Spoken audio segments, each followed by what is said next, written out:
Hey there guys, driving the new 330e today. First impressions? It's pretty quiet, it's very subtle. Only way you can tell that is the 330e is of course by the badging. And then on each side of the car there's a little e-drive badge. And then coming around to this end, it's a little charging door. Basically you pop it open and that is where you would charge the car. There's a little guide on what these lights mean, but this car will not support the direct current quick charging. So you can do like a level 2 charge or like a charge from an outlet. But you can't use those quick charge that are starting to pop up everywhere. But beyond that, there's not much difference. I mean, jumping inside,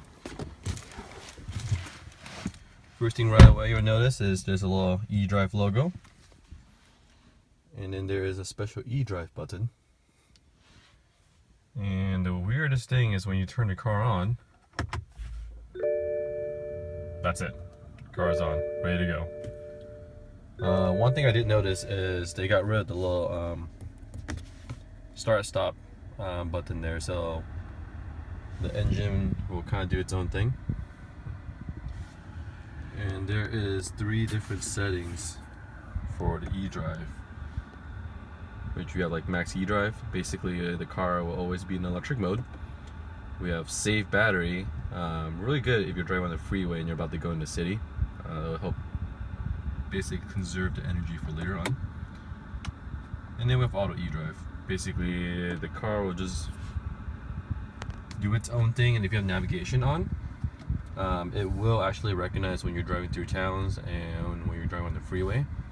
So it will use the engine on the freeway because it'll be more efficient, and then once you reach a town, it'll go ahead and shut off the engine, go into electric mode, and then go back to the gas engine once you exit a town. So really cool stuff. And then this car is equipped with the bigger navigation, and it also has the cameras, which is really cool. The only thing it does not have is it does not have the heads-up display. But this car is preloaded. It is a sport package, which is basically standard now. We're looking on this one is MSRP of about $54,500. Cold weather package, driver assistant plus, premium package, 18-inch wheel is option on there, and then we got the navigation. The EPA says about 14 miles on the electric range. I got a little bit more than that. I got closer to about 17. So depends how you drive. I got that going on the freeway, which is supposed to be less efficient. But coming around here in the trunk, not too much has changed. It's still basically the same thing. The only thing that you will notice when you take a closer look is they kind of raised the level of the trunk. It usually is basically where the bottom of this cover sits. But if I pull this little flap here, there's a little small storage compartment, and then I put some Velcro up and pull it up. Battery right there, so it doesn't take too much space. I mean, you still can definitely store a bunch of stuff in there. And then they give you a really nice carrying pouch for the wall charger. They don't do that with the i3, so it's a really nice touch. Back of the car still hasn't changed. The seats also do fold down. You still have the pass-through ski bag too if you have the cold weather package.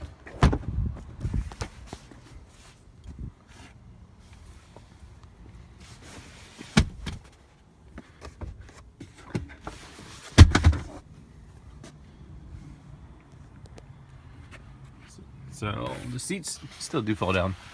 Really nice. Put more bigger stuff in there. Coming around to the engine. Open the engine bay. Looks very familiar still. Of course, there's a big eDrive logo on the cover. This is actually using the new B48 engine. I believe one of the first cars in the US to be using this engine. The older 328s are still using the N20 engine and the N26 engine. It's supposed to be more efficient. One thing I didn't notice right away is this engine's a lot quieter. BMW has put a lot more sound insulation just about basically everywhere. I mean, if you even look here, like, it just looks like the whole thing is encapsulated in.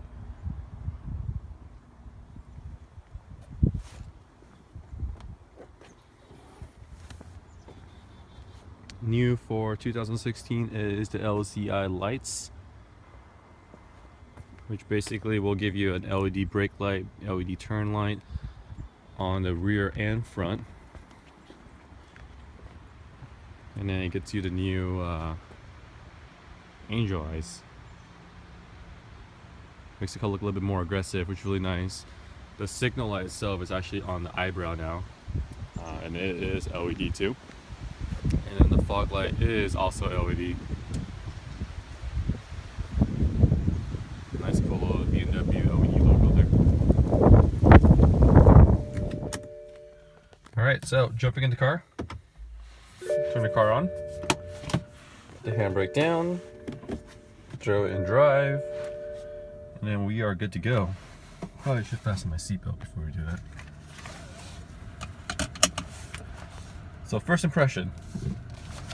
The car is very quiet, of course.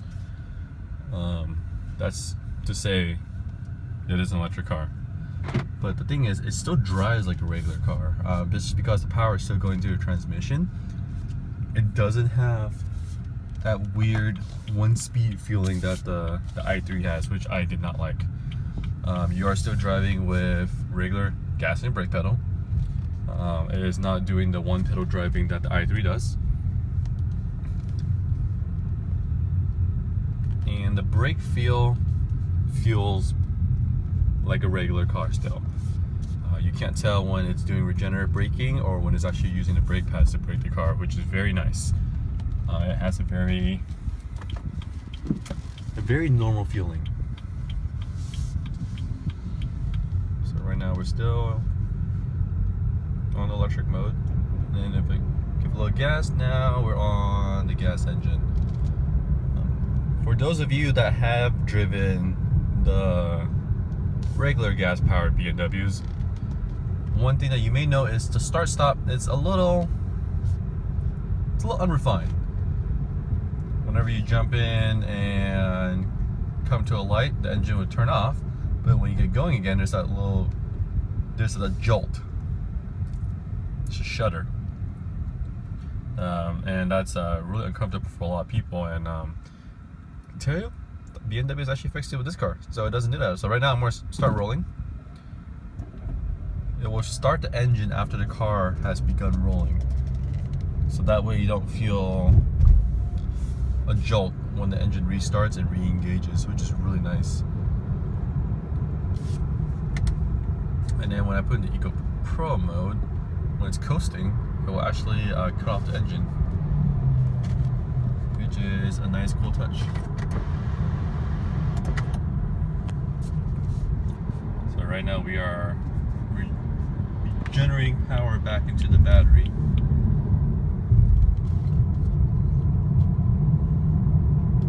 Put a little gas here, and then now we're back into gas power. One thing I do want to say though, if you're thinking of getting the driver assistant plus, is the lane departure warning is very unintrusive. So unintrusive to a point where I actually don't really notice it half the time. Basically, if I was to edge towards the edge of the lane, the steering wheel will vibrate a little, just to kind of say, hey, you know, go back in your lane. You're in someone else's lane right now. But the thing is, if you're driving on even just a minorly rough road, you're not going to really feel it, the steering wheel is vibrating with the road, and then when the steering wheel does actually vibrate, it's so subtle you can't tell. So that's my complaint. Kind of wish BMW gave you an option to kind of change the sensitivity, or I guess the harshness of the vibration, or maybe even give you an option to kind of have like a little chime. So what I like is BMW has made this color matching to this display. The numbers on the bottom. So basically, whenever it gets dark and your lights turn on, that display will go into the BMW Classic Orange. This before used to always be that orange color, even in the daytime, it would just stay there. But now it's pretty cool, so like when this goes orange, this will also follow suit, and then it will also turn orange, which is really cool. And this is what I mean. Now I'm in a tunnel right now, so this display has gone orange. They kind of match this display here, which I think is awesome, just so that way it has a very, very clean look, but it's not very distracting also at night. And it goes back to white. So along here. So I haven't driven the i3 before. What I do like about this car is, to me at least, it's a lot more comfortable to drive it. It's a lot less of a hassle too, just because you do not have to worry about range anxiety. And yes, you do have the i3 with the range extender, but that range extender only gave you about a good maybe 30-40 miles of range, which if you were to make a road trip would be really annoying. And I have done that before too. I've driven about 180 miles in the i3, and I had to stop for gas 3 times just because that gas tank is so small. So I would not use the i3 for me at least. Now dynamically, this car does drive very well.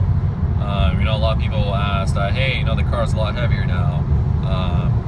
That's going to handle affected handling. But in all honesty, just because the suspension upgrades that BMW have done on the LCI facelift cars, and the fact that the weight increase is only just a couple hundred pounds, you can't really tell the difference. Maybe on a track, but this car is not meant for that. I mean, this car is meant to just kind of get you from point A to point B, and then maybe that spirited drive here and there, and it does that really well. When I throw it through the corners, I can't tell that there is any increase in weight, and actually I feel the car does corners slightly better than the pre-facelift vehicles.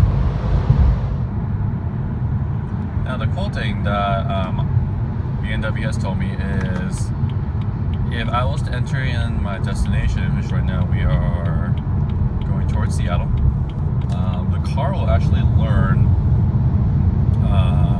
the terrain, and it will know that, hey, there's a hill coming up, I should turn the engine on, or it will know that, hey, there's going to be a downgrade or downhill. We can turn the engine off and we can recuperate some energy back into the battery. So super cool things like that will kind of help you extend the battery range, which is really awesome. So I'm about to get off the freeway, and if you look really carefully here on the display, it says e-power plan and there's a little checker flag, because I entered a destination. So the car knows that I'm about to go up the freeway, and it has prepared the car to go into electric mode once that happens. So it's actually been charging my battery up. I was on very, very low charge, but now I'm sitting at about 12% charge, which I guess the car thinks to be enough for me to get to my destination. So I'm actually going to deviate a little, so it might get a little upset at me, but that's really cool. Now there's a couple of videos of the 330e accelerating on gas power, but this is what it is on pure electric, and this is all the way to the floor, which is not that bad given that if you were just to drive around on just electric power, but it does definitely go when you put it into sport mode, where you get the e-boost, as BMW says, This thing really does scoot once you actually gun it. So it's not pig at all. It definitely will go when you want to go. It still accelerates very BMW-like, which is nice for people that are afraid that it's a hybrid.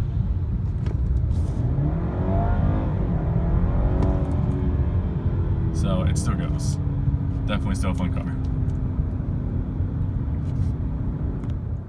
So one thing that's a little different is buying gas. Very similar to the i3. There's actually a little gas button that you need to press down there underneath the kind of the driver's assistant buttons. But once you press this button on here, the system will say basically when it's refilling is possible. And the reason why is the car uses this very similar casting to the i3, where it is actually kind of like a pressurized system. It's a stainless steel tank, and BMW has installed that type of tank, assuming that on a day-to-day basis you would not have to refill the car that often. And the reason why you have to press that button is so it will depressurize the tank, so basically you don't get fuel spray in your face, which is never a good thing. So I just bought gas for the car. I think it's the first time the car has actually gotten gas. And I put in 2.4 gallons and the car has gone 90 miles. So even with kind of driving like an idiot at times, the car still got about 37 miles a gallon, which is pretty impressive. I mean, of course, we're not factoring the distance that we're on pure electric, but still good performance regardless. I'm pretty impressed. So final thoughts about the car. One thing I do really like is that top-down camera. That is super cool. It makes it a heck of a lot easier to kind of park the car. But this car, it's not for everyone. I definitely can say that. Price-wise, it's not a bad deal for a BMW. It still drives like a BMW. It still has that BMW DNA. The electric range, it really depends on how far away you work from home. For me, it will work. My one-way commute is about 8 miles. So once I drive to work, if I can plug the car in, I definitely can make it back with enough range. If I can't plug it in, the engine probably will kick in towards the last part of my commute, which is not a big deal. I mean, it will still save me a heck of a lot of money on gas, especially once the gas goes up. Range anxiety is definitely not an issue on this car. Just put gas into the car and the car says about 300 miles of range. No electric, just because the battery's pretty low right now. The car says I did about 29 miles a gallon, which is not bad at all. And that's the one thing I will like about this car, is because I do not have to worry about range anxiety.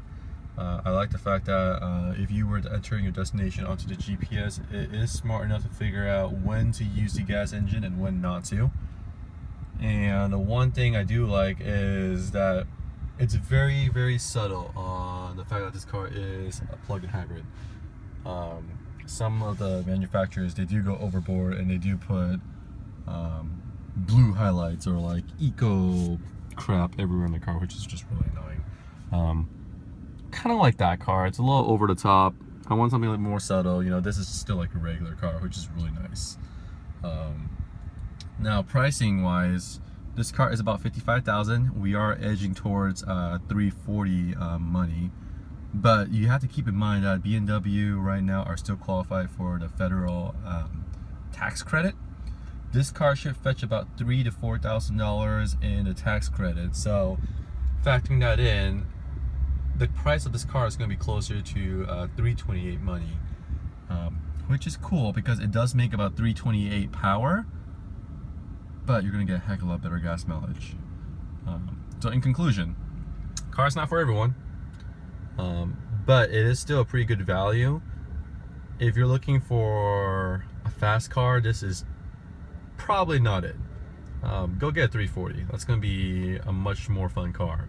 But if you're looking for something that's practical and something that's still fun, this is a car that would work. It's a lot faster than that i3 over there. You don't have to worry about range because it does have an actual good sized gas tank, and e-drive part makes it more awesome. Kind of weird that BMW didn't really promote this too much in the US, but hey, if you're looking for a good plug-in hybrid, definitely check out the BMW 330e. But anyways, go ahead and comment if you guys have any questions on what I thought was cool and what I thought wasn't cool, and I'll reply back to you guys. Thank you and take care.